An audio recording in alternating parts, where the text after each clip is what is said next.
Бардыңыздарга чоң салам. Эфирде бардыгызга жагымдуу маанай тартуулоого белгилүү ырчы маданияттын мыкты кызматкери Асель Касымова эжекебиз конокто. Саламатсызбы эжеке, досторубуз менен амандашасыңыз? Саламатсыңарбы, урматтуу бөбөктөр. Сиздер менен көрүшүп отурган абдан кубанычтамын. Экрандан алыс кетпеңиздер. Сон мыкты маек болот. Эжеке, маанайыңыз кандай? Сон. Балалык чагыңызды айтып бериңизчи. Балалык чагымда мен баягы тун кыз болгон үчүн, эң улуу кыз болгон үчүн садикке барган эмесмин. Ошо мамамдар жанынан кандай десем, алыс кетирбей эле жумушка барса дагы мени алып барышчу.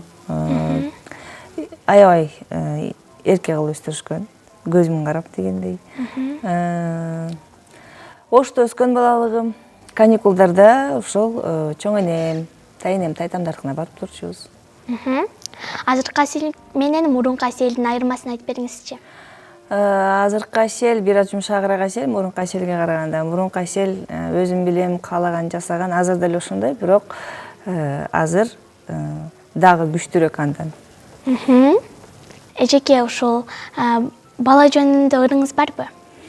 Бала жөнүндө кызым деген ырым бар, ал бирок бөбөктөргө эмес, именно жанагындай турмушка узата турган кыздарга арналган. Бирок бала жөнүндө буюрса, балким балалуу болгондо ырдайм.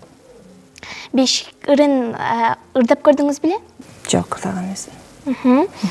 Балалык жөнүндө ыр жазган эң мыкты композиторду деп кимди эсейсиз? Негизи мен бала жөнүндө ырдабаган үчүн азыр чынында балким келечекте билет болушум керек. Ар ким баласына кандай десем ыр чыгарганда жүрөгүнөн чыгарат. Ошон үчүн сеники жакшы же сеники жаман деп айтууга болбойт.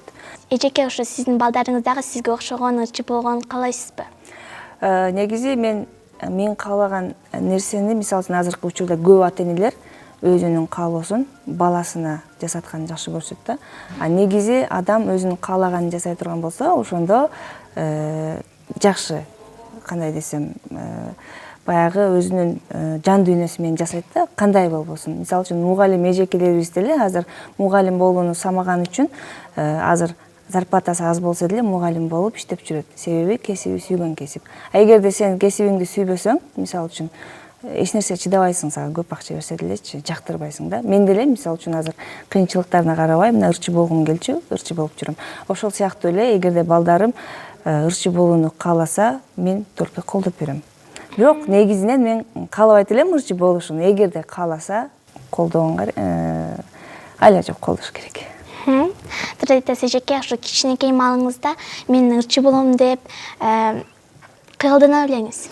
Кичинекей маалымда мен ырчы болом дечү эмесмин, бирок көбүнчөсү музыка жакын элем. Ырлар болгондо бекинип, бийлеп, анан мурун дегенде мындай кафе, ресторандар аз болчу го, үйлөргө той болчу, ошол жерлерде барып мен да ырдайм деп ырдап, бирок ким болосуң десе, врач болом дейт элем. Бирок мен врач болом дегеним менен эми баягы врачтык кесип мага жан дүйнөмө жакын эмес экен, музыка жакын экенин мен чоңойгондо сездим да. Сиз кайсыл тамакты жакшы жасайсыз? Азыр эми тамак мурун мисалы үчүн интернет жокто, бир нерселерге жазып, ушинтип сактамай болчу. Же болбосо апаң кайсы тамакты үйрөтсө, ошол боюнча кылмакчы да. Азыр болсо кандай гана тамак болбосун, интернетте ачсаң, кантип жасай туруп видеосуна чейин бар да. Мисалы үчүнчү, азыркы учурда тамак жасай албайм деген дагы уят. Анан бирок могу тамакты жакшы кылам дебейм, бирок кандай тамак кылбайын, пока что эч кимден дамдуу эмес экен деген сөз уга элекмин. Анда сиздин тамактарыңыз аябай дамдуу экен да, Дамдуу болсо керек го. Музыкалык аспаптардан кайсысын ойнай аласыз? Негизи музыкалык аспаптарда жакшы ойнош үчүн кичинекей мезгилинде, сен курактуу мезгилден баштап ойносо аябай жакшы экен да. Мен биринчи курста ошол фортепианога аябай ойногон кызыкчумун. Биринчи курста бирок музыкалый Ош мамлекеттик университетинин музыкалык бөлүмдө ошо фортепианога адистиги боюнча тапшыргам. Бирок нотаны үйрөндүм, баардыгын түшүндүм, музыканын билбеген нерсемди билдим. Бирок баягы мисалы үчүн жана оркестрларда карап алып эле ойноп кете берет го, колдорун шыгыратып. Андай ойнай албадым, себеби Ал үчүн кичинекейиңен башташ керек экен да. Анан фортепианода аз эле бир эмени ойнош үчүн дагы сөзсүз бир 3-4 саат күнүнө жок дегенде 2 сааттан неме кылыш керек, занимация этиш керек да. Көп эле бул нерсени түшүнбөйт. Ошондуктан аспаптарда моосуна кыйратып ойнойм деп айтпайм, бирок фортепианону окугам. Сиз кайсыл жанрда ырдайсыз? Эстрадалык жанрда ырдайм. Сиздин акыркы окуган китебиңиз?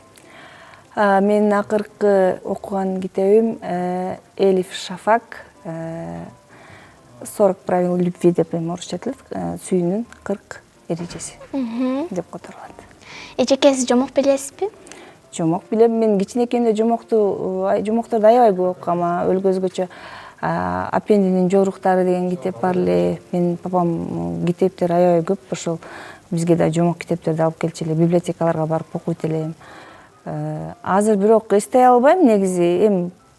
Бирок жомок билем, окуйм. Балким эч кимге жомок айтып бере элек, мен айтып берсем, может, эстесем керек. Эжеке, биздин ушинтип ардактуу коногубуз болуп кеткениңиз үчүн чоң ыраазычылык билдиребиз. Ал эми достор, силер менен кийинки эфирден көрүшкөнчө дейбиз. Сак саламатта калгыла.